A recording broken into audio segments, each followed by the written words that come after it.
You're muted, Layla. I'm guessing you're confirming that you started the recording? Okay. Yeah. Lovely. Good afternoon, everyone. Welcome to Sedgemoor District Council's Community Scrutiny Advisory Panel meeting.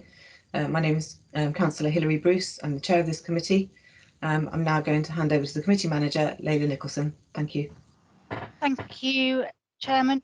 Good afternoon, everybody. Hopefully those present will be able to see and hear the meeting. However, in the event of a technical failure, the Chairman will adjourn the meeting and set a new time to reinstate.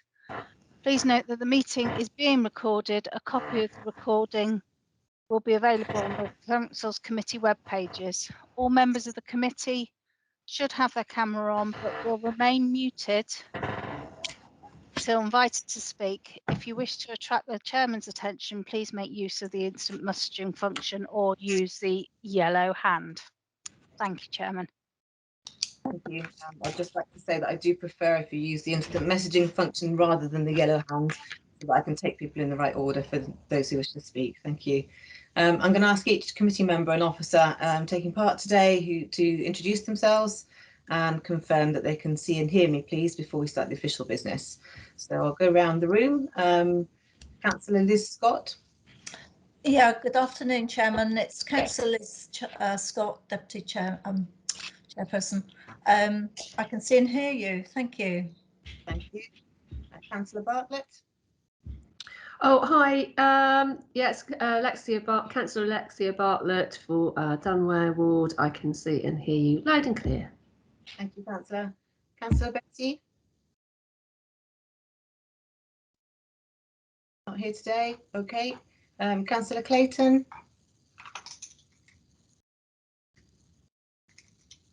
Yep, Councillor Peter Clayton, Burnham North, and I can see and hear you. Thank you. Good afternoon, thank you. Councillor Crowe. Yes, Councillor Barry Crowe for Puriton, Woollavington and Cossington. I can see and hear you perfectly. Thank you.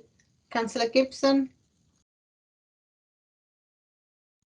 No, not here yet. Okay. Councillor Godwin Pearson. Not here either. Okay. Councillor Harvey. You're muted, Councillor Harvey. Right, I'll try again. Councillor Phil Harvey, Burnham Central, I can see and hear. Thank you. Councillor Rodriguez. Yes, representing Dunware Ward, I can see and hear everyone. Thank you. Thank you. And Councillor Wong. Not here. Okay. Right. And officers that are here today, we have Dave Coles. Hi, yes, this is Dave Coles and I can see and hear you. Thank you. Thank you very much. Nathaniel Lucas. Thank you. Yeah, my name's Nathaniel Lucas. I'm the Economic Development Manager at Sedgemoor, and I can see and hear everyone as well. Thank you. Dorothy O'Farrell. Thank you, Chair. I confirm I can see and hear everything and that I'm the legal advisor to committee. Thank you. And we have here Layla Nicholson from Democratic Services. Thank you, Chairman. I can see and hear everybody. Thank you. Lovely. Do we have Councillor Slocum here today as the portfolio holder? No. So I'm pretty certain she sends her apologies on the basis that she is unwell. We talked about it, but yeah, she's.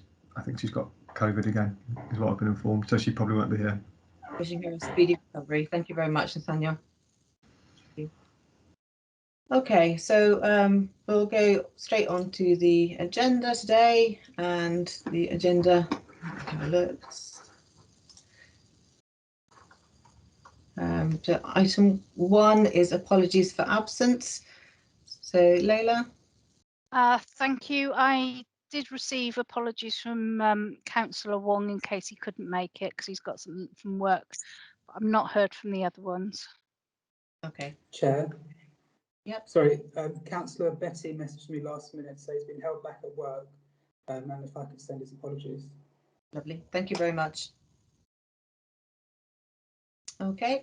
Moving on to item 2 is to agree the minutes of the meeting held on Monday the 6th of September 2021 as a correct record. Does anybody have any comments or amendments they wish to make on the minutes? No, agreed. Okay, thank you very much. Apologies, Chairman, I've been at another meeting. Ah, welcome, Councillor Keane. Thank you. Okay, so Layla, that's agreed that the minutes are record. I can't hear anybody. Can you not hear me, Councillor Keane?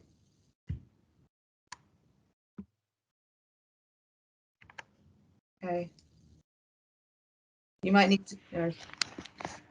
Layla, do you want to see if there's any way you can help Councillor Keane? Thank you. Okay. Moving on to item 3. Any urgent business today? Layla, is there anything that we know of? Okay. Thank you. And item 4, public speaking time. Do we have any public speakers registered? No, Chairman. Okay, thank you. Item 5, declarations of interest. Does anybody have any declarations of interest?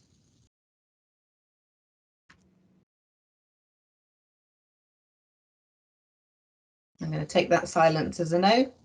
Me? Oh, sorry. Councillor. Yeah, probably I have to, if we discuss the balloon and sky lanterns, because I'm a member of the NFU and it's part of my business, it would affect my business. I'm predetermined, so I do have an interest. I did show interest. Okay, thank you. Anybody else? Oh, okay, thank you. Moving on then to the first item today. Oh, sorry, Councillor Crowe. You're muted, Councillor Crowe. Just my wife does have an interest in a shop in Bridgewater, but that is about to end at the end of the year. But at the moment, she does have an interest. Right. Okay. Thank you.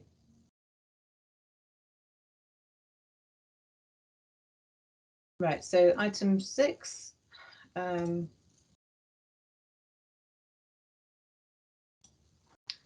Item 6. This item's come to the committee following a request initially from Councillor Crowe to look at improving the shopping experience within town centres in Sedgemoor, to understand what can be done to aid the development and improvement of the shopping experience in town centres in Sedgemoor. It was therefore deemed useful for the committee to receive a general overview and update from the economic development team about what is currently being done. So I'm delighted to welcome here Nathaniel Lucas today. He's the Economic Development Service Manager, and he's going to respond to the key lines of inquiry that are detailed in the agenda pack for this item. Thank you, Nathaniel. Thank you, Chair. Yeah, so absolutely, I'm here today to kind of give a bit of an update in terms of town centres across the district. I think, you know, the impact of COVID as well is also something that we should be exploring. And then finally, really what the District Council is doing to support town centres as well. And as the Chair has said, I'm going to sort of run through in the order the questions and queries were posed to me. But absolutely happy as I run through them. I'm not quite sure how it works normally, but I'm happy to take questions as we go through, or if people want to wait to the end, whatever is best for them. Like I say, it won't disrupt my rhythm, so I'm happy to do whatever is best for everyone else. So the first key line of inquiry was around evidence, and what evidence do we have about our town in terms of our town centres.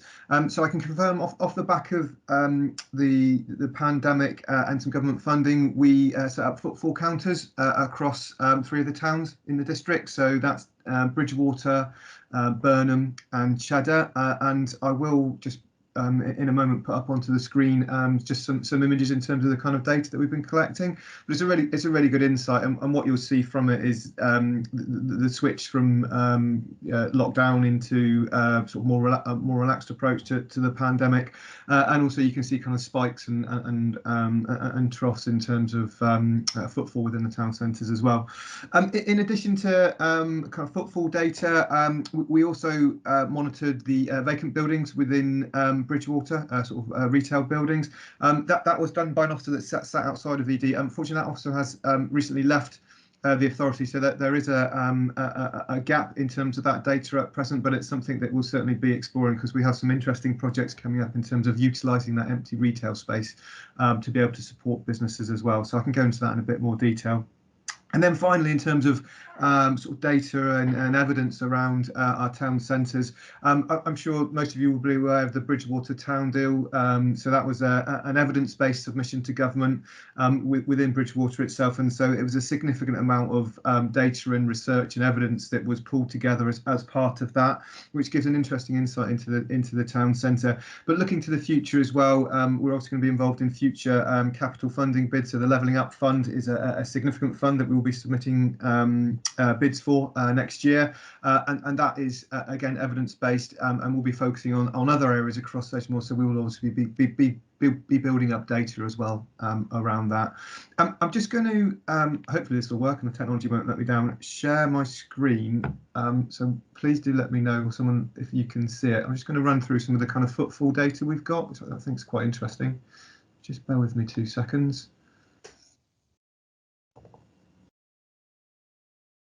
Hopefully, can people see that? Anyone? I can't see it yet. Yes, I can see it. Yes, I can see it. Mine's is a bit delayed sometimes, my connection, but I can't see it yet. Is it big enough? Is it big enough? I've got it on my screen, yes. Okay. If it could be a bit bigger, would be great. Mine's okay, but it's very small. Okay. It's small. Hang on. Is Can you that a make it bit? into a? Can you make it into a slideshow? Aha. I will try. I'm not sure of my Click technical the prowess. bit that says slide. That's it. Where you were. Oh, okay. There. This bit, yeah. And then from beginning. Is it quite, I'm not sure whether this is okay for meeting rules, Layla, but I think people might need to turn their cameras off while the slideshow's on, because I've got loads of people at the top, which is reducing the size of the screen. Okay. Can you see? I've got. This is where my skills break down. I've got the presentation on my other screen. Can you now see a screen with what I can see as the background? Sorry. Or can you see the full presentation? We can see all of it and your notes. You can see, right, okay. I need to, hang on, that's fine. Let me just work out how to, I'm just going to stop sharing just for a moment, just while I work out how to get the big screen to actually share. Sorry, apologies about this. That's all right. You never quite know how it's going to work, do you, when you start trying to share a screen? Yeah. Oh, why won't it? Oh. Let's try it like this way then. Sorry, I will get that. No. Oh, it clearly seems to be beyond the wit of me to make the right screen share the screen. If I make it bigger, that's probably the easiest way to do it. Apologies. I'll make it as big as I can. And I'm quite happy to share these slides afterwards as well. Layla, do you have Nathaniel's presentation? Would you be able to share it instead? I haven't got it. I can. Do you want me to? I'll just make it bigger, and then like I Just said, make it bigger, and then we can send it round afterwards. I'll share it afterwards. Yeah. Yeah. Otherwise, we might be here for a while. just bear with me again. I'll just share my screen again. Okay. Right. Okay. Can people see that then? Yes. Excellent. Okay. So what this screen shows, I'll just make it a tad bigger as well.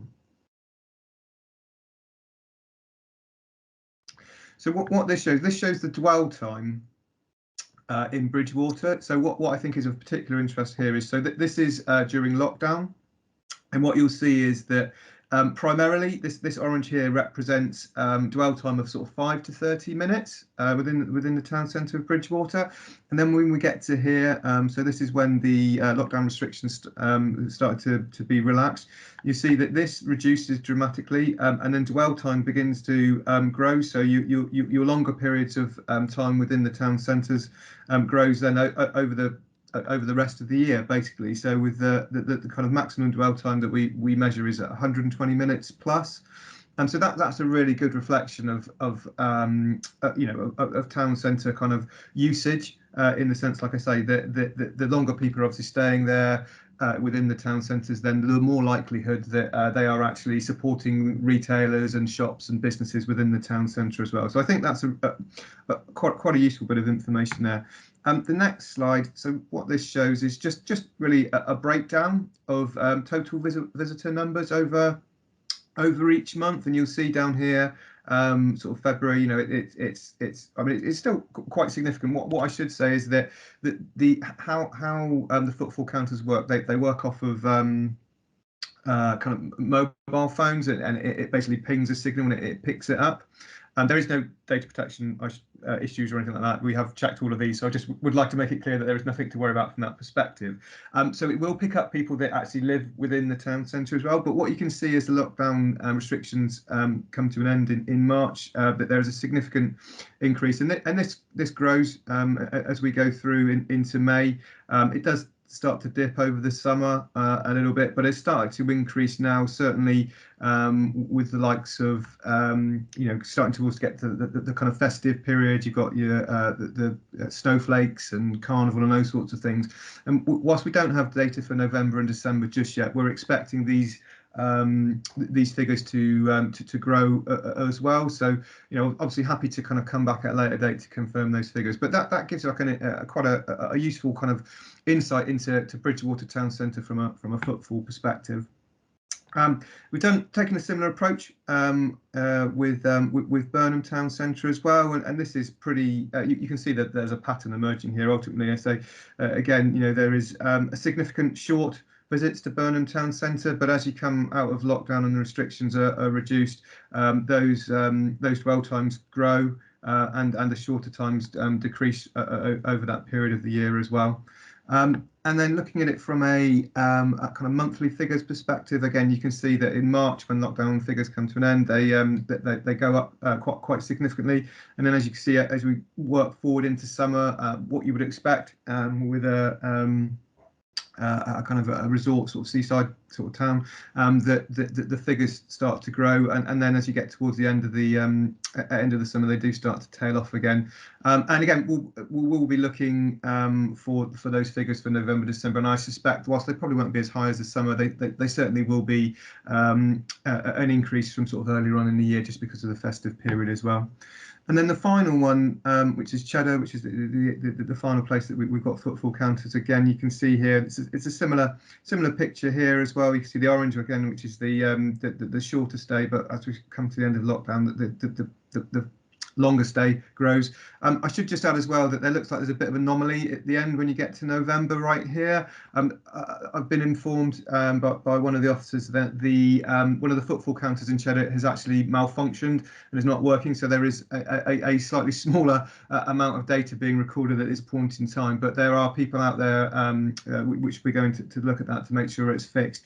And then if I just take you through to the final kind of month by month, you can see here, like I say, the figures tend to grow, and then unfortunately there is this anomaly here as well, which we will be getting sorted quite shortly. So just thought it was of interest. There is a whole host of other data that can be analysed. You can look at stuff like compare new visitors versus people that are constantly coming to the town centre as well. So you can really see the growth in so for instance when Northgate Yard opens up, we'll be able to see that the visitors, new visitors being driven because of a new attraction in Bridgewater as well. So I think an interesting insight, and like I said, happy to share additional data at a later date. That's the footfall stuff. So let me just unshare my screen, and then I will go on to the next line of inquiry, which was how has town centres changed over the past few years, and what has the impact been of COVID on our town centres from a kind of a footfall perspective pre and post pandemic? Now, unfortunately, we didn't have the footfall counters pre-pandemic, so from a raw data perspective, I can't provide that comparison for you. What I have shown you today, though, is that you've clearly seen the upward trajectory as the lockdown has relaxed. What I will say, though, in terms of anecdotal evidence pre-pandemic, is that I think, you know, the nature of our high streets has been changing really ever since the rise of the internet and internet shopping.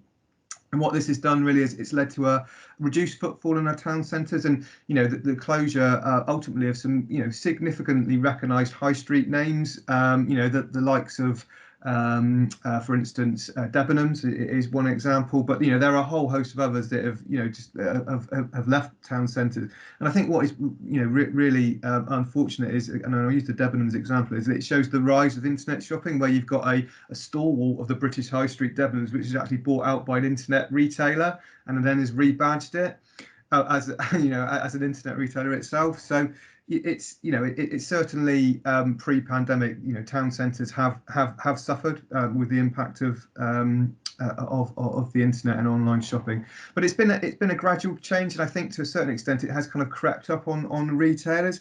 And what it's meant is, and certainly my view is, that the town centres have needed to adapt. And my feeling is that it's just not happened quick enough, and that's probably why significant brands have ultimately have left the high street. And the catalyst for that speeding up really has been COVID. It's just emphasised the issues even more, I suppose, with obviously not individuals through social distancing, or just simply the shops being shut has kind of poured more misery on town centres and retailers, and it's been it's certainly been a difficult time, I would suggest, for our town centres.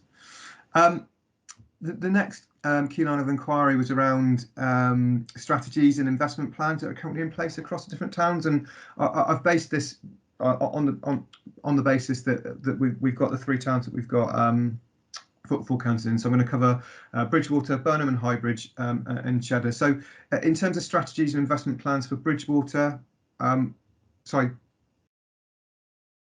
Diego, do you have a question before I go on? Yeah, sorry, I didn't want to interrupt you. That's right, it's fine. That was all.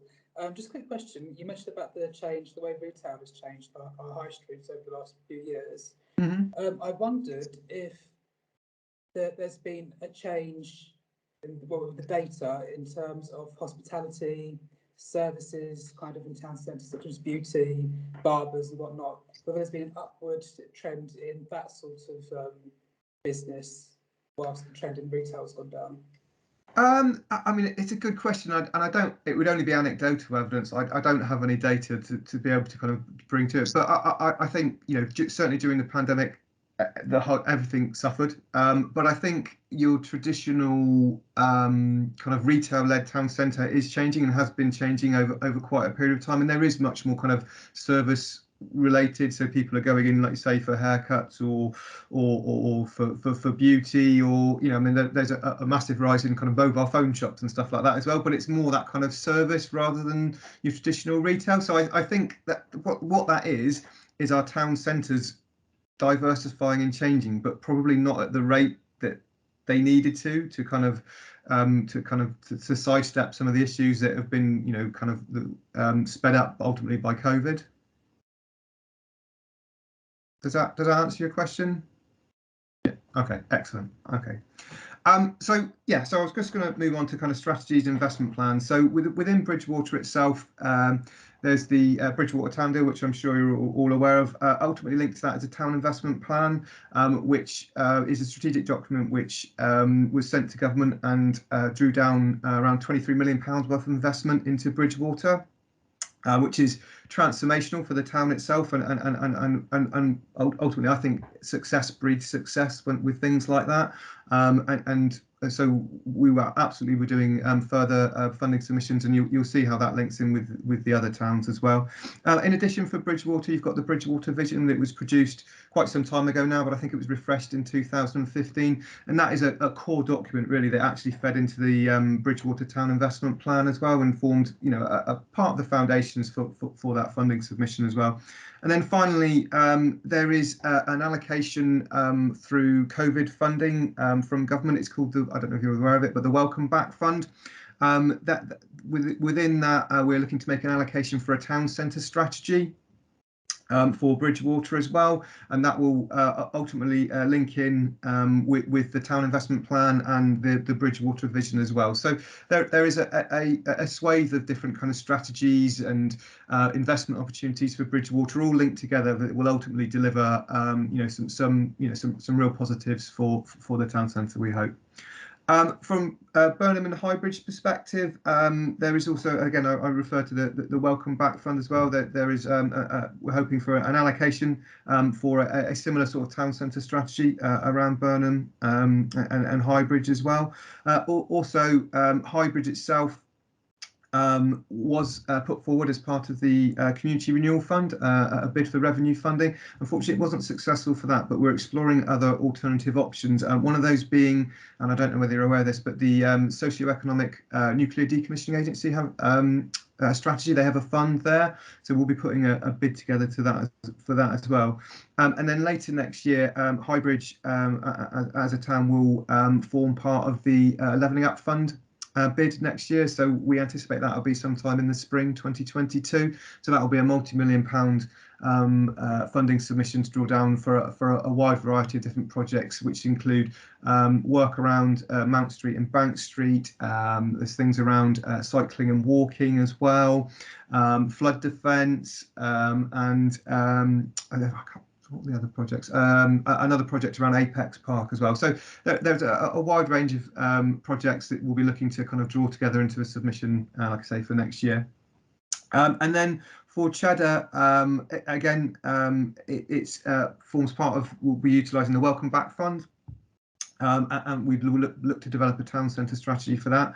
And in addition to that as well, we anticipate that Cheddar and the surrounding area will also form part of a Levelling Up Fund bid next year. And we've currently got consultants looking at how best to take our kind of conceptual ideas and then turn them into a suitable Levelling Up Fund bid as well. So there are some significant investment opportunities in the future for those town centres as well.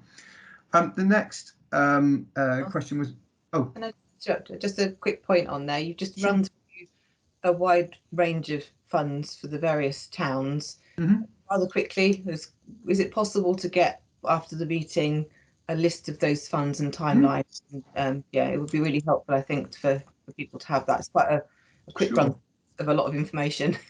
Yeah, no, that's absolutely fine. Yeah, I can absolutely do that. I mean, so with regard to the town deal, I think that was circulated as part of the papers. So there was a summary town investment plan. So that will give you the basis for the town deal and how that's going to work going forward. Absolutely, the Levelling Up Fund, I can provide some background information. What I'll do, I'll share the prospectus as well, because I think that's quite a useful insight in terms of it sets out the criteria. And ultimately how the funding submission will work. And then the Welcome Back Fund as well, I'll get you a one-pager on that as well. So that's not a problem. Part of today, I think, was useful about bringing together information about the various towns in the district and how it's worked together. So actually having a summary list of the funds and which ones are applicable for which towns and when would be really useful. Yeah, no, that's absolutely fine. Yeah, I can get that over. I'll send it to Leela and then you can circulate it. In terms of the Levelling Up and the Community Renewal Fund projects across the districts and what those contributions are to towns, the Community Renewal Fund, effectively known as a CRF, I'm sure you're all aware, unfortunately, our submissions were not successful to government. We made 4 submissions, one focused around Highbridge, one focused around Cheddar and the Mendip Hills and the area around that. Sorry, that's my cat. Just get rid of her. Go on, down you get. Go on, scram. Another one which was focused on the carnival workshops in Bridgewater, and then a tourism strategy as well for Cheddar and the surrounding area. Unfortunately, it was only the carnival submission. Oh, sorry. Go off you get. Scram. Unfortunately, from a town centre perspective, it was only the carnival bid that was successful. Absolutely amazing, great for that particular project. But for Highbridge and Cheddar, we were not successful. So we are exploring other options in terms of funding, design and feasibility and regeneration work within those kind of towns and those town centres. But ultimately, as I've said previously, they will form part of a Levelling Up Fund submission in the spring next year. So yeah, I've talked about the community renewal fund from the levelling up fund perspective. As I said, it's Highbridge and Cheddar. They will form part of a significant capital bids next year. And then also, which I haven't mentioned yet, is from a Bridgewater perspective in terms of the levelling up fund, we're exploring the concept of rejuvenating the old Bridgewater Hospital, or the former Bridgewater Hospital site. And what that will do, bringing a beautiful old building back into use, it will also support the town centre by through diversification. So by bringing that building back to use, you'll be attracting more people into the town centre, and then in addition to that, what it will do is it will support those local businesses just through increased footfall and so on and so forth. So an interesting project. What we're looking to do with the building is to potentially create a health and social care centre of excellence, basically taking advantage of what is an institutionalised building and actually using it going forward as an institutionalised building as well, taking advantage of that. Whereas, you know, if you were to develop that building and turn it into sort of residential or something like that, everything that was institutionalised within it would actually play against, you know, its use.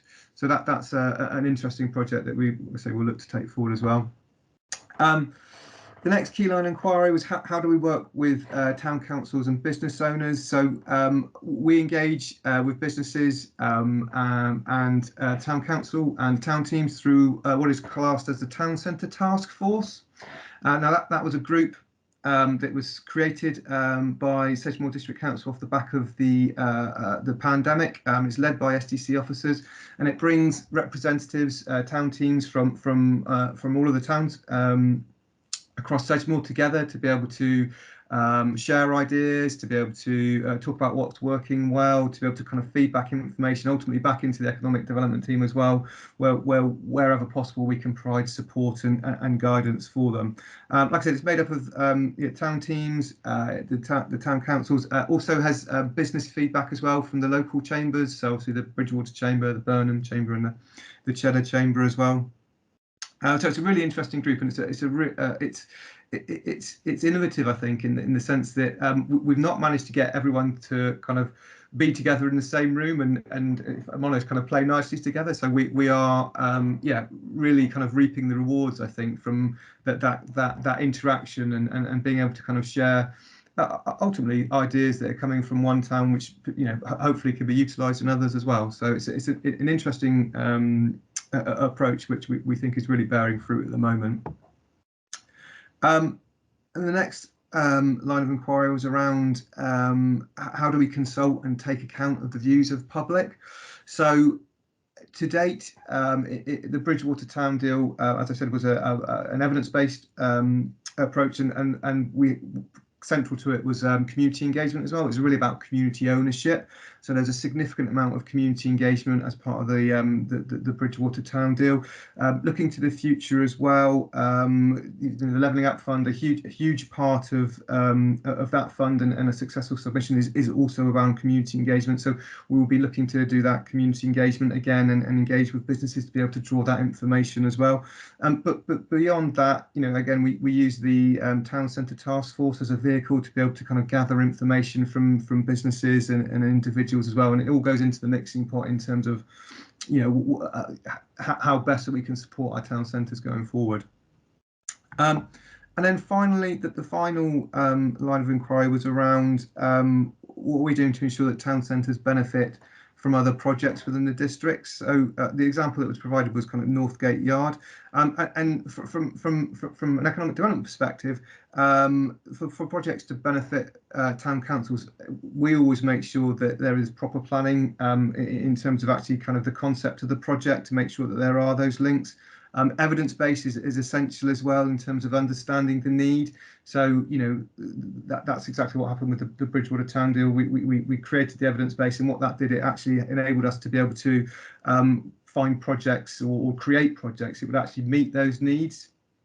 So to me, it's all about the preparation. So and that will have happened with Northgate Yard as well, in the sense of that there would have been a significant amount of engagement and, you know, and planning in that project to be able to understand what it was that the town centre needs to make sure that they're supported properly. You yeah, so again, and like I said, that this is something that will happen as we move forward into the levelling up funds and shared prosperity funds and all those other opportunities to be able to draw down capital funding. So that is a bit of a whistle-stop tour of those key lines of inquiries. I recognise I've gone through it quite quickly. If you've got any specific clarifications or there are any supplementary questions or anything, I'm absolutely happy to take field any questions that people have got. Thank you, Nathaniel. Can I just I'd like to open it up first to committee members for questions, and then I'll take non-committee members afterwards, if that's okay. Again, I've got hands up and I don't know actually the order of hands, so I would prefer people to say in the chat if you want to ask a question.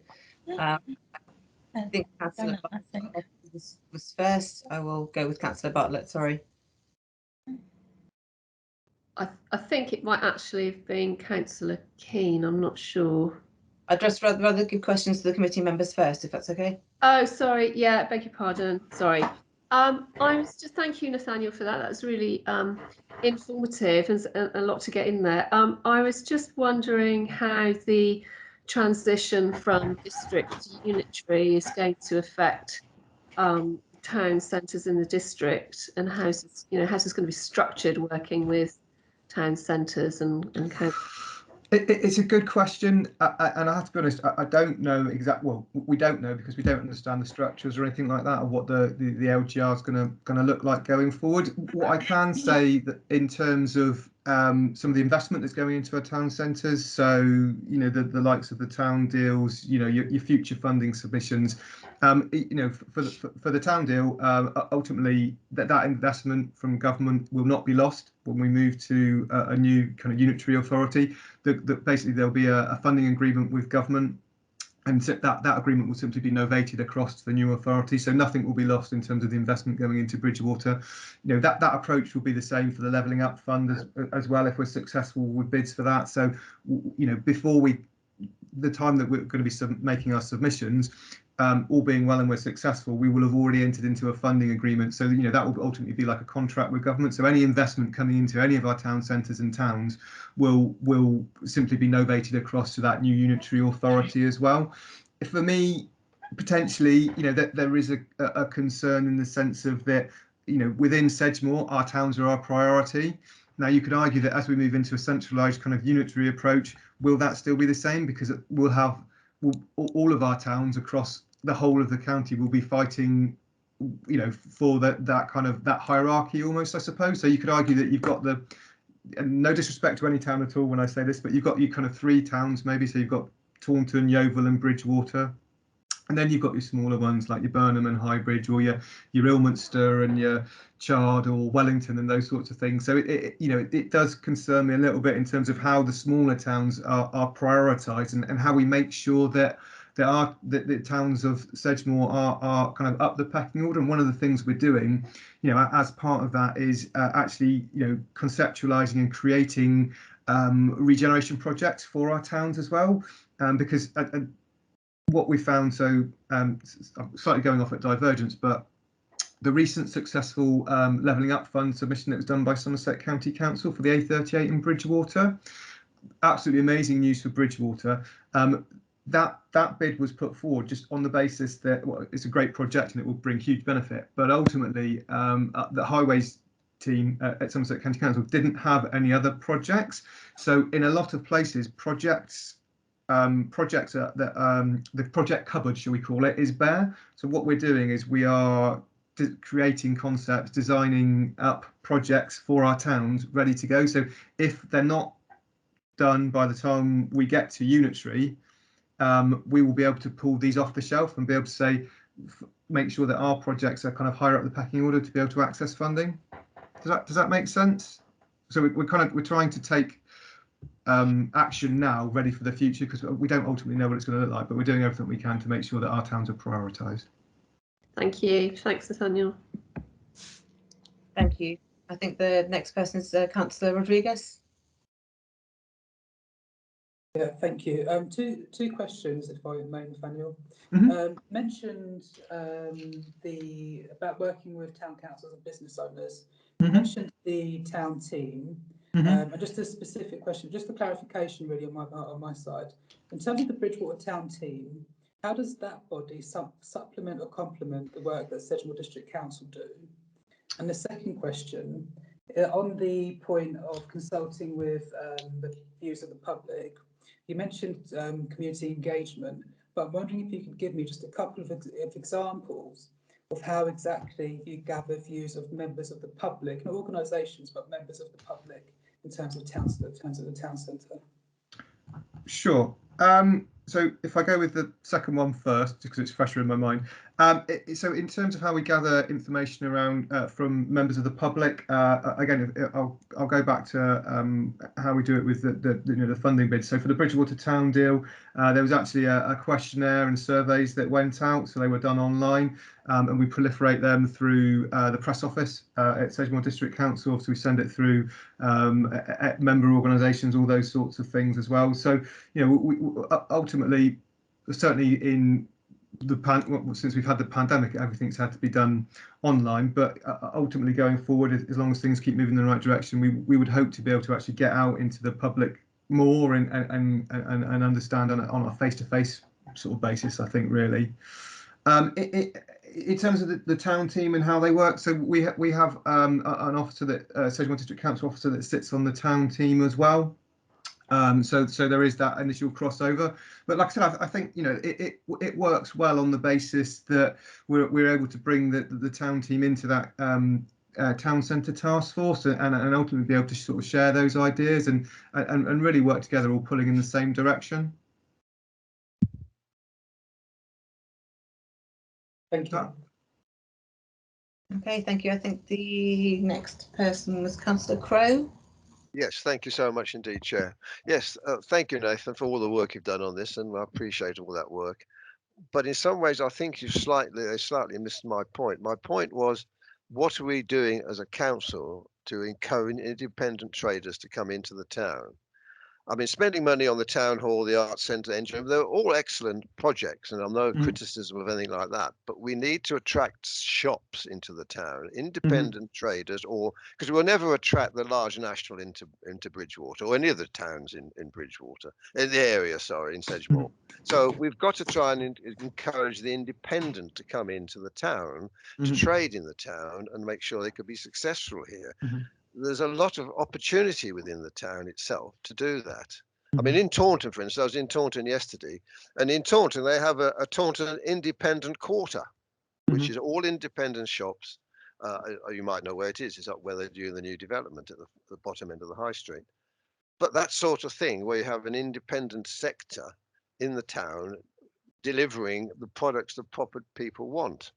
I mean, you speak, I'm going on to other things. I speak about the hospital site. What actually do you think you could do with the hospital site to make it beneficial for the town and to bring people into it?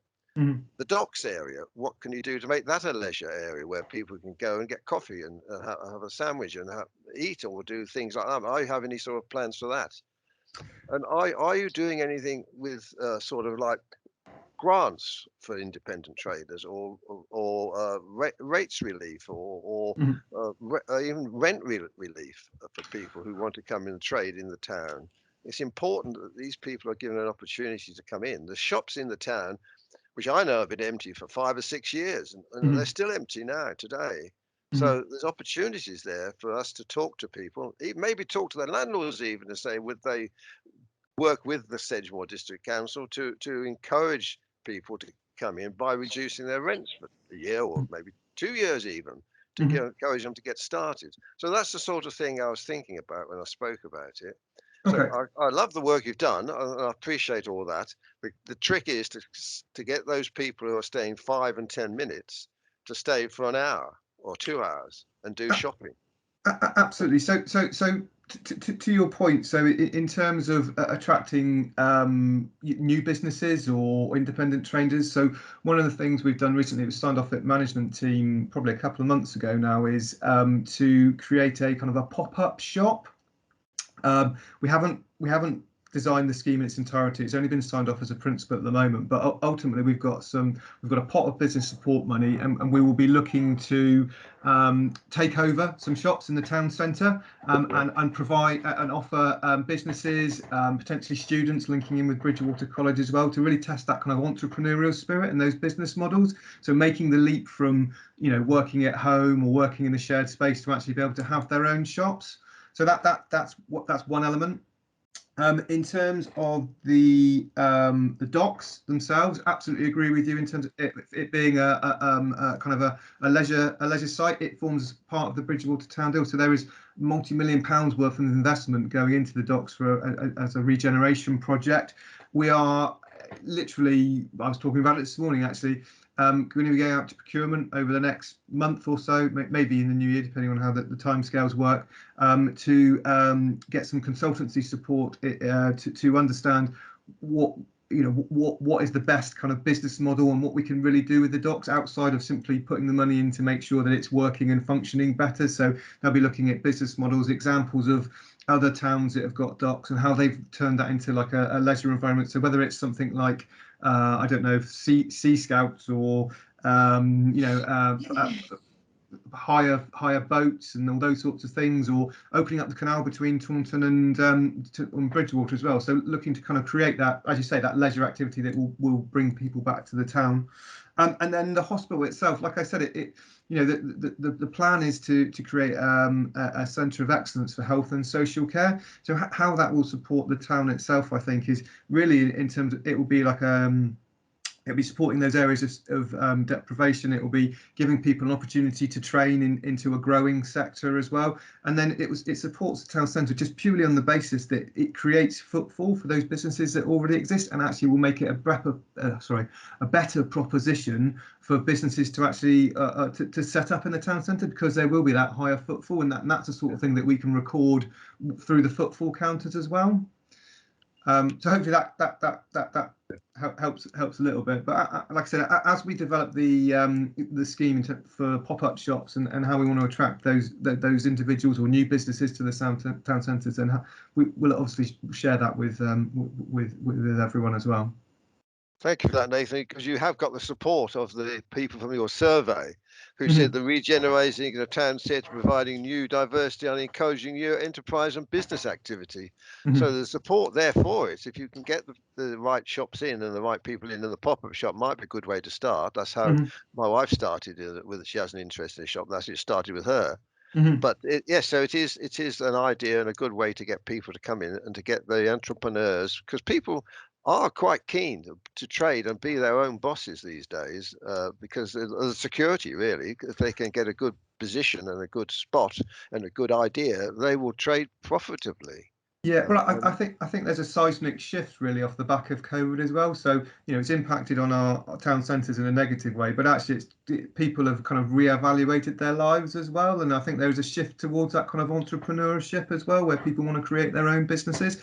And I should just add as well, so an additional Bridgewater Town Deal project is on Angel Crescent, where we will be looking to create small kind of micro workspaces, and again, it'll be an opportunity for people to be able to have that first step on the ladder in terms of creating their businesses. And again, we want to make links with the college as well, so business students can test their own kind of models of businesses and things like that as well. So exciting times ahead, I think. Thank you, Nathan, for that, and thank you for the work you put into it, and let's see how we can get on with it, and I'm sure you will. Thank you so much for your help. Thank you. No problem. Thank you.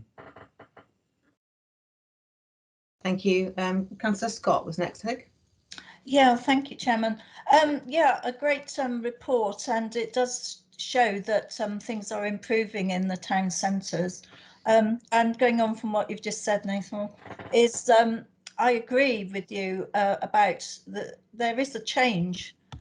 People that have moved to areas are keen to support local businesses now, and I think opening up new shops or new businesses is a way forward. I'm interested to note that Cheddar's been included for the north part of the district, which is really good. Cheddar is only a village though. Does that matter in your bids? I don't think so, to be honest. No, I mean, the Levelling Up Fund is a place-based approach to funding. So I think it would be different if it was the town deal, because obviously that does have to be a town. It's in the name. But for the Levelling Up Fund, you can carve out geographical areas. So I'm not concerned about that. And I'd be really interested to hear about the Levelling Up Fund and what that entails, because I think I mentioned Wedmore's a busy area in the north here, and indeed Axbridge is a neighbouring small town, the smallest town in England, and we've gone through the changes since the 1930s. There were 37 shops here. There's now only 6. Some of them are struggling, but most of them are doing okay, and it's that kind of change. So I'd be really interested to know, you say the Levelling Up Fund was for Cheddar and surrounding areas. Would that include, places like Axbridge and Wedmore? If I'm honest, just based on where we are with it at the moment, it's going to be looking at my geography is terrible, but it will be sharing with Mendip. So the kind of intervention area is kind of Cheddar, the Gorge, the Mendip Hills, potentially some of the levels as well in that sort of area. So we've carved out an area. I don't think it will quite go as far as that. But what I will say, if it's not the Levelling Up Fund, there will be other opportunities as well. And it's really about making sure that we've got ideas and we've got projects, and like I said previously, it's about being able to kind of pull things off the shelf if you can, and it puts us in a stronger position as we go forward into Unitary as well. Thank you. Thank you. I think Councillor Clayton had his hand up, but then took it down. You okay, Councillor Clayton? Okay. Councillor Bartlett. No. Okay. There's a few legacy hands up then. Councillor Keane. Thank you very much. I absolutely applaud everything that I've heard so far. But there is one slightly hollow note. With everything that is the ambitions for the town centres, excuse me, it's such a pity if you have any influence at all to try and bring back banking and a post office. I mean, Burnham and Highbridge as a parish has got a population of approximately 20,000. It has only one bank and one post office. Bridgewater is not so bad. It's got 3 banks very close together in the town centre, but I don't know where the post office. I've tried to find it several times. So for whatever business people do, whether they are shoppers or whether they are proprietors of business, if it is any way to persuade banks to at least have a presence for the customer in the centre of town, I think that would help enormously. Thank you. I mean, Janet, I agree with you. Unfortunately, I think the impact of the internet, again, unfortunately, with the internet banking and all those sorts of things, and it absolutely doesn't suit everybody by any means at all. And by losing your post offices and your village and your kind of shops attached to the post office and your banks, it does strip away the centre to a certain extent. But I do think it is representative of the current age that we live in.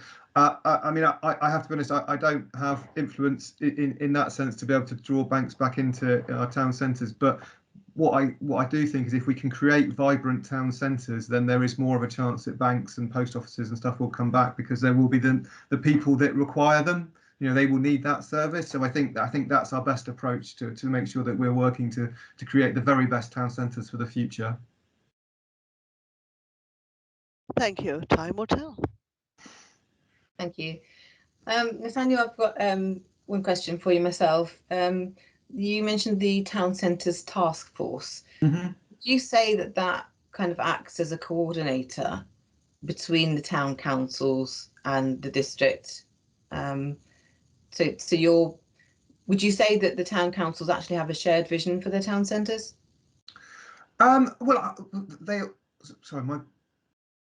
I might get cut off a minute because I've just noticed that it says my battery's got 10%. I will keep going though. I certainly, we're all working together as one. So I would suggest that yeah, I would say there's a shared vision.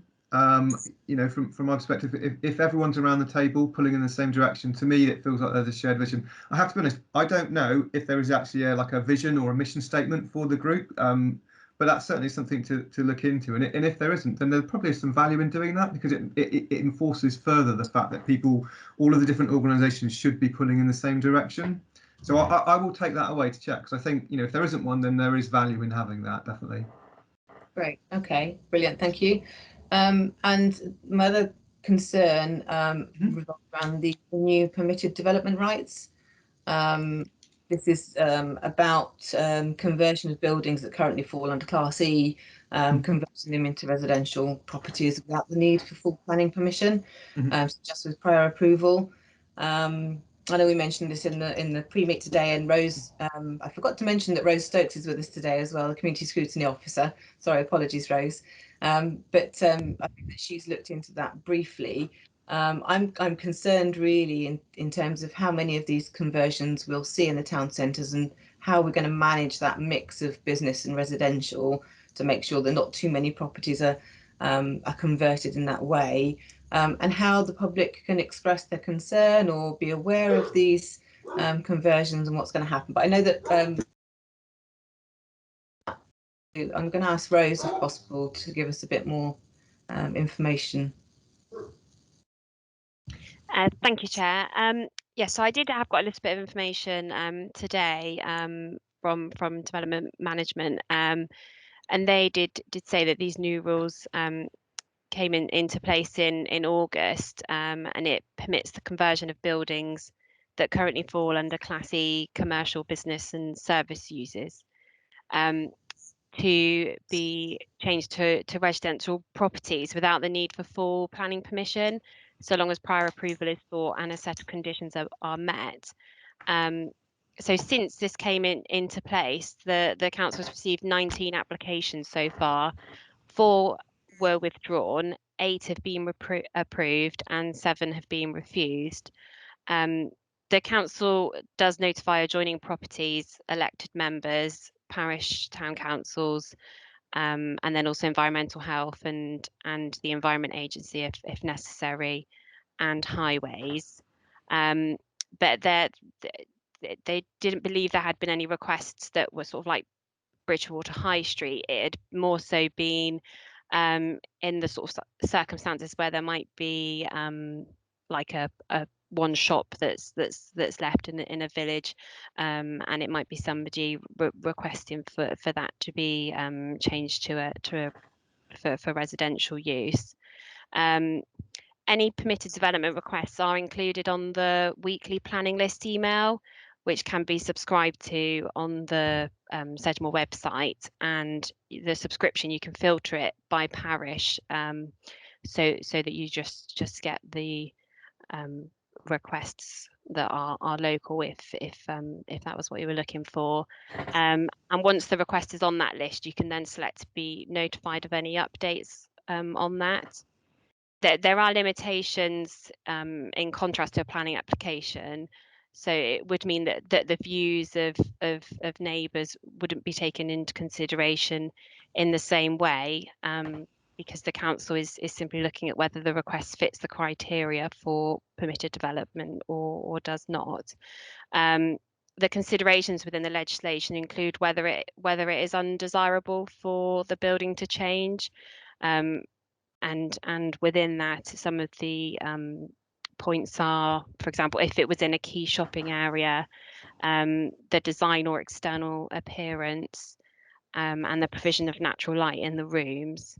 And then some of the other considerations within the regulations include transport and highway impacts, contamination and flooding risks in relation to the buildings. So yeah, so it was just a bit of information that I'd got today on how many have come through so far, and how they work sort of differently to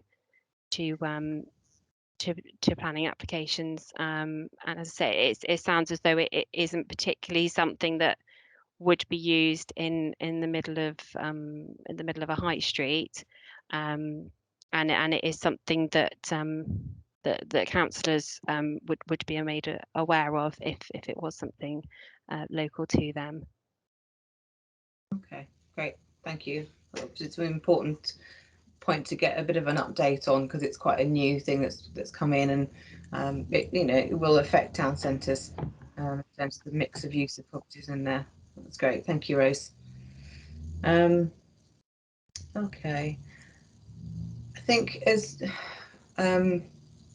what remains then is to decide where we go from here. Now we've listened to that report, I think it sounds as though there's a lot, well, that we're in a situation, there's a lot changing at the moment, quite rapidly on various different levels. There's lots of different funds, there's lots of different bids going in. There's the change to the Somerset Council, how that's going to affect, whether town centres are actually going to be managed by the local community networks. Will it be the same local community networks for Bridgewater and Burnham? Possibly not. There's so much going on at the moment. I think it's been a really useful report to get an update to see where we are. I do think it's possibly important that the development of town centres is actually led by local leaders and coordinated through the task force, so Sedgemoor does appear to be doing that at the moment, which I think is really, really positive. So I would suggest a suggestion to committee members, unless anybody else has any other suggestions for ways to go forward, that we resolve to note the report and that we recommend to ensure that residents, chambers of commerce and town councils are included in any consultation on the operation of our towns across Sedgemoor, to continue to monitor empty shops, visitor spend and footfall wherever possible, and identify any areas where the council can assist business owners to minimise running costs and maximise profit. And I would recommend that we engage with the public more, perhaps through a survey, or the customer access panel could be consulted to get their views on town centres. And I would request that the economic development team come back to the committee with an update. Nathaniel? Sorry, you cut out just when you said it. Yeah, on town centres and progress that's been made in about 6 months. Yeah, absolutely. I mean, we will have progressed the Bridgewater Town deal, and in 6 months' time, we will have known, we will have made submissions to other funding streams as well, and we will have got some of the other projects up and running that I've talked about as well. So yeah, absolutely happy to do that. Yeah, that's not a problem at all. If Rose or Leela want to put something in my diary, then we can do that. That's no problem. Great, thank you. I'm not sure who was first. Councillor Clayton. Just to say, could you note what I put in the chat about the Burnham Retail Group? They have over 70 members now, and they would like to be involved in any consultation. Thank you. Thank you, Councillor Clayton. Councillor Crowe? You're muted, Councillor Crowe. I always seem to forget that little bit of detail. I certainly fully support your recommendations, Chair, and I think come back with a report in 6 months' time on development, and possibly another one a little later before Sedgemoor passes into the history books. We may get another report to see exactly where we are before we go into the Unitary Authority. Okay, thank you so much indeed again, Nathan, for your work. Brilliant. You're welcome, not a problem. Thank you very much, Nathaniel. We appreciate that. Brilliant. All right, thank you very much, everyone, for listening, and I'll speak to you again in about 6 months or so. Thank you. Cheers. Bye-bye. Bye. Thank you. Great. Okay, so moving on to the next item of the agenda, we are looking at the balloons and sky lanterns policy. Sorry, I'm just moving from document to document. Okay, so with this item, we're getting a report back on information that was requested on the balloon and sky lantern release policy. And we have with us today Dave Coles, who's the Coastal and Environmental Protection Manager, who's going to go through the report with us. Thank you. Thank you. As Councillor Bruce said, this has come about because I think you probably remember that there was a fireworks and lantern policy that came to the last Scrutiny committee. The fireworks policy was approved, but the lantern policy, the committee wanted a little bit more information on a few bits and pieces. So the information that was requested was looking at the wording of the NFU's lobbying campaign, because they had a campaign that they were doing in relation to sky lanterns and balloons and stuff, and the effects that it has on livestock and farming practices and so forth. The other area of clarification was relating to additional opportunities that Sedgemoor could use to educate people, and whether we could use things like social media and so forth. And the third point was relating to what other local authorities have been doing in Somerset in relation to this issue, and whether other local authorities had similar policies to the one that which we have in place. So if I take each point in turn, and I just want to say that Rose Stokes did quite a bit of work on this in the background, getting information and a bit of research and stuff. So a lot of this information Rose has kindly researched and brought back, put in a format for the committee. So just to acknowledge the work that Rose has done on that. So in terms of the NFU lobbying campaign, that campaign I think is closed to a certain extent. They have issued their letter to the government. So they wrote a letter to the government calling for a change in the law. So what they were requesting was that, I think under the Environmental Protection Act, there is a way that the government or the Secretary of State can effectively declare something dangerous almost, and have restrictions put in place. So the thoughts, I think, with the NFU was that to lobby the government on that point. So that has been done, but they have advise people to write to us or write to local authorities to get us to introduce, say, for example, voluntary bans, and try to promote, promote people not doing this, these lanterns off. And they have, and write to local authorities to request that we bring in a ban on people letting these sorts of balloons off and sky lanterns on our land. Well, we already have that in place. So we already have the ban in place because we have the policy in place. So to a certain degree, we've complied with that requirement from the NFU, and also obviously the policy does discourage people from letting them off on private land as well. Like I've said at the previous meeting, we haven't got any specific enforcement powers to prevent people from doing this. We can only encourage them not to do it, and we can only ban it on our land. Whereas obviously the NFU are hoping that the government might bring in some sort of legislation to ban them permanently. It was interesting actually to look at some of the information in here, and I think if you turn to the NFU campaign in Appendix B, there's some interesting stuff in there about some of the damage that these sorts of things can do, obviously to livestock. They can also quite a large fire hazard as well, particularly the lanterns. In that there was one here which I'll read out, where it says, in 2013, a sky lantern set fire to around 100,000 tonnes of plastic recycling at its factory in Smethwick, and that was the largest ever blaze in the West Midlands. So the damage that these things can cause, is, although a very small article that floats around in the sky, obviously if it lands somewhere flammable, someone's thatched roof, or in this case a recycling centre, the actual devastation it can cause can be quite significant. So we are pretty much complying with what they've requested in their campaign. So yeah, not sure we can go any further than that in the work that we're doing on this. The second point, whether there are any additional opportunities to educate people on the dangers of their use. We've had a look at this, and we think we can do some social media releases and some press releases and so forth. And we did have a chat. I did have a chat with a licensing manager about whether we could introduce sort of standard licensing conditions, but they've come back and basically said you can't really do that. You're not allowed to put on standard conditions for these sorts of things, and it wouldn't fit with the sort of ethos of parts of the licensing legislation. So it's not something we can't just stick a standard condition banning this on all licensed premises. They've also said that you know, a lot of their licensed premises probably wouldn't even be using sky lanterns because, say, for example, town centre premises and things like that are unlikely to do it. It's more likely to be things like wedding venues or places where people might have birthday parties. So the licensing angle, we can't formally put conditions on licenses.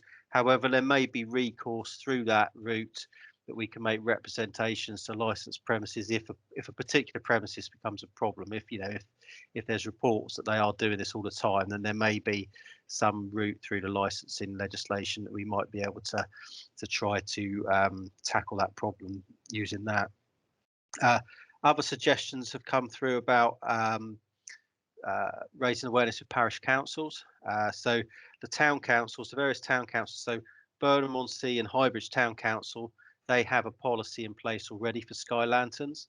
So they introduced that, I think, around the same time, maybe before we introduced ours.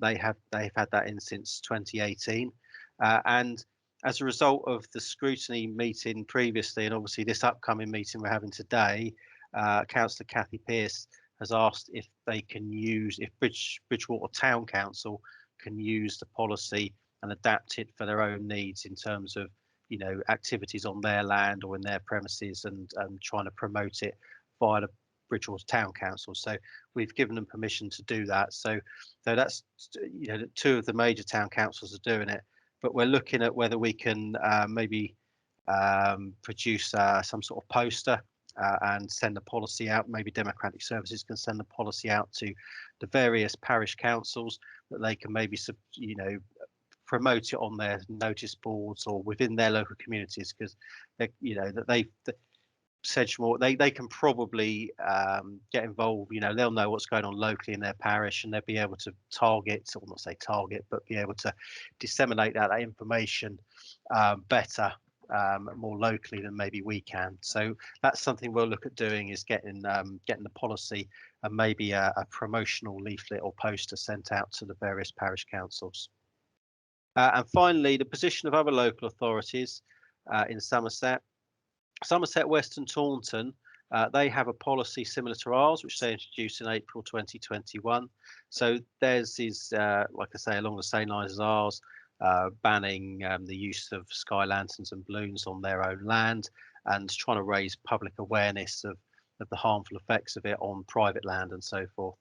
None of the other local authorities in Somerset we're aware of have got similar policies. So it's only Somerset West and Taunton and us that have got those policies in place. And Sedgemoor is included on a list that's held by the Marine Conservation Society. So we are included on a list of 80 local authorities that have got similar policies in place. So we are on their radar and on their list of local authorities that are taking action on this. And I think that was it. I think that was the clarification points that was requested. So if anyone's got any questions. Councillor Rodriguez. Thank you. Just a question. You mentioned that Burnham have their policy and Bridgewater have asked to copy ours, which is great. I only wonder if there's more that we can do to encourage other parish and town councils within the Sedgemoor district to kind of copy our policy. So my question would be then, can we not contact parish and town councils in the district and encourage them to use our policy? So here's ours, why don't you do the same? Because surely that would obviously work better for the district as a whole. Yeah, thank you. As I said earlier, that we will be writing to the various parish councils across Sedgemoor, and we'll be sending them a copy of our policy. And like I said, we'll try and get some sort of promotional leaflet or say advisory leaflet or poster that they can attach to their various notice boards. So they all have parish notice boards, I understand. So we'll be trying to, you know, flag the policy with the parish councils via Democratic Services, because they have all the contact details, all the various parish clerks and so forth, and mailing lists for these guys. So we'll be sending the policy out to all parish councils and hoping that they will promote that policy. And obviously, if they want to develop their own policy, then they can, there's no copyright on the documentation, so they can utilise it how they wish. So can I just ask then, are we specifically going to tell them, you can use our policy? That's specifically what I want to know. Yeah, we can put that in the email. Like I say, it's not copyrighted, so we could say, if they want to take our policy and and put their branding on it and so forth, then I can't see that there'd be a problem with that. Thank you. Okay, thank you. Councillor Bartlett. Thank you. Thank you, Dave, for that. That was really informative. Very interesting as well to read those, the devastation that can be caused from such a small implement. I just wanted to make a couple of recommendations. Can I do that? I'd like to suggest that the environmental health raise awareness. I don't know if this is possible. They need to. I think they need to promote the existing policy as far as they can, as far as it can. So that's the first one. I'd also like to recommend that the content of the policy be upheld by Unitary. That we try and push for that to be upheld, because if it's this needs to be a big thing from Unitary, I feel. I think that we should approve the policy that exists if we can do that, and I'd like to propose that the council lobbies government for a UK-wide ban on this, if that's possible. I don't know if any of that is possible. That's my 3 points. I think I'd like to make 3 or 4 there.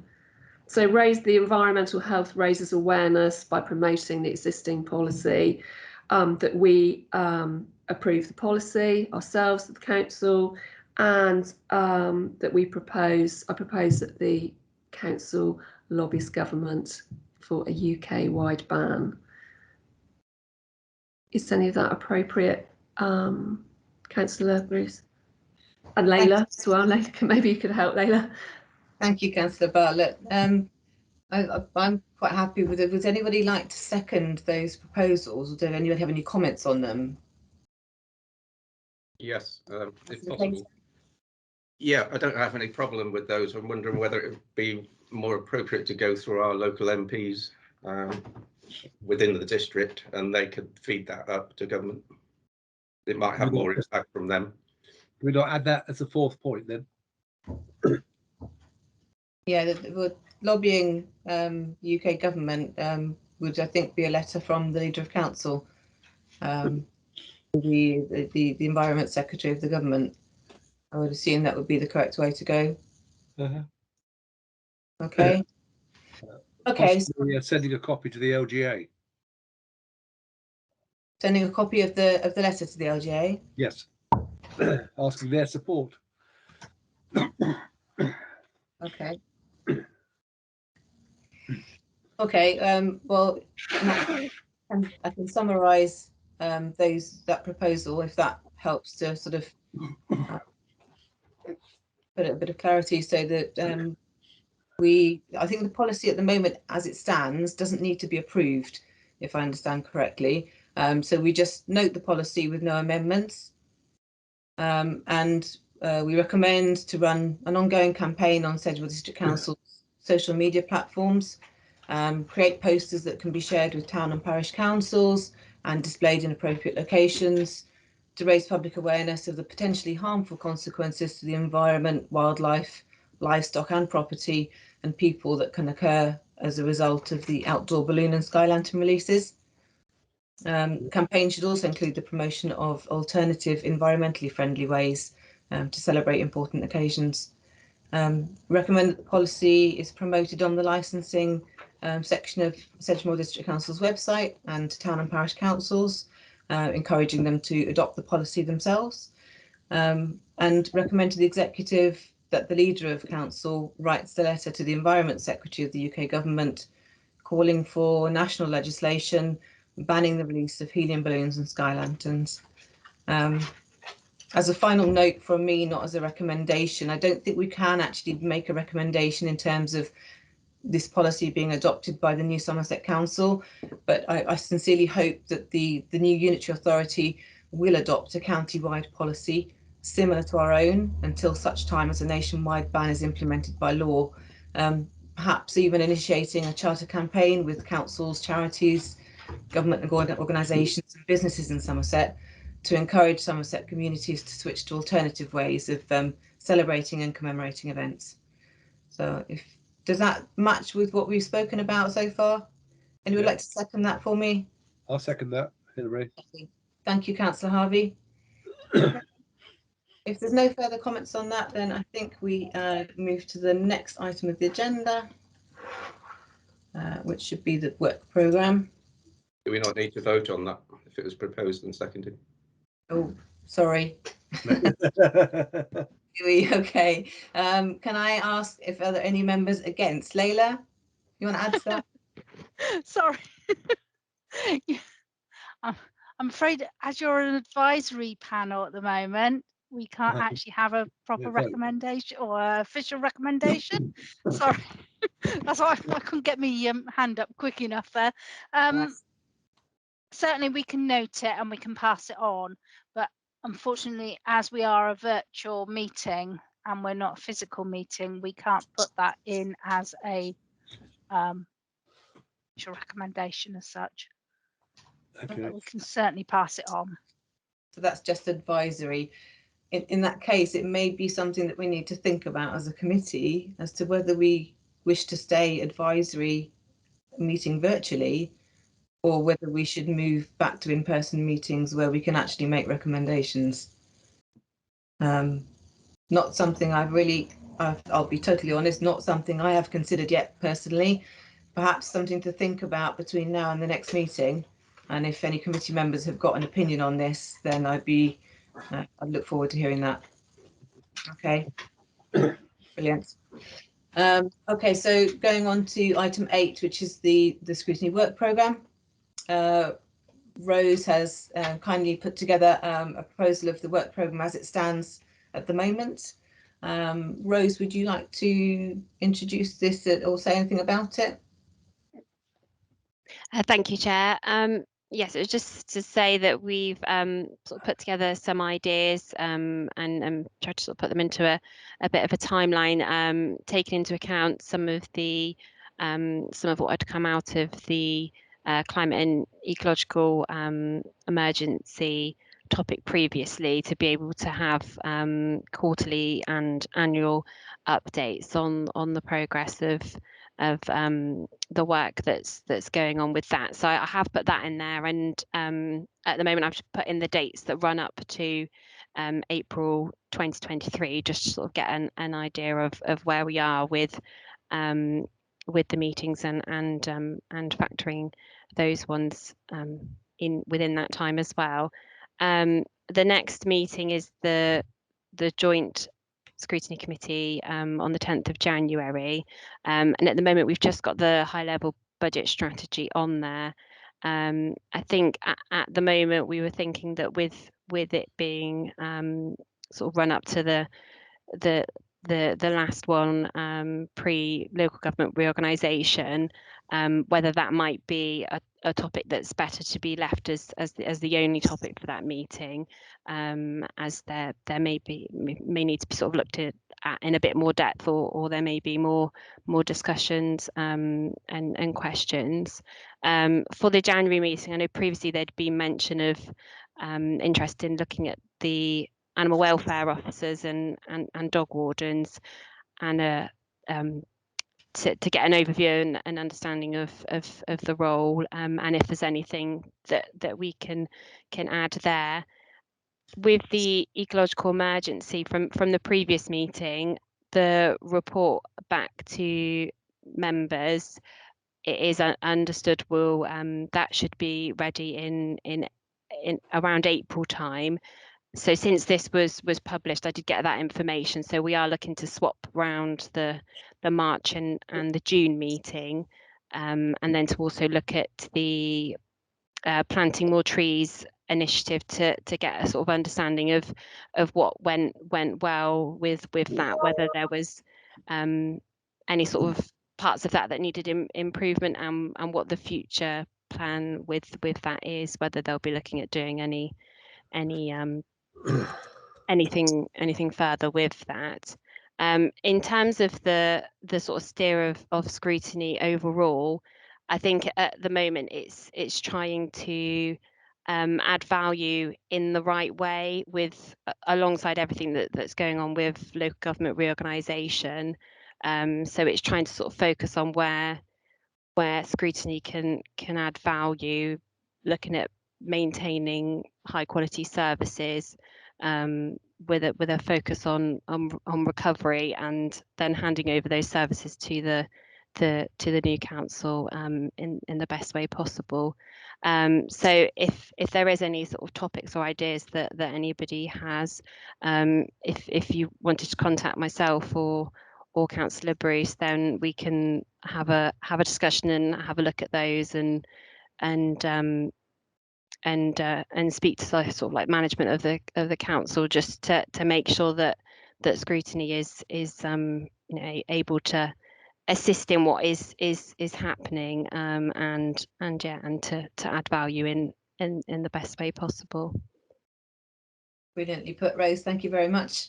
Committee members, does anybody have any ideas for the future work programme that they urgently wish to express at the moment? No, just to add that we should make a note of the report coming back in 6 months about the shopping experience in Bridgewater. That should be added in somewhere. Certainly. Thank you.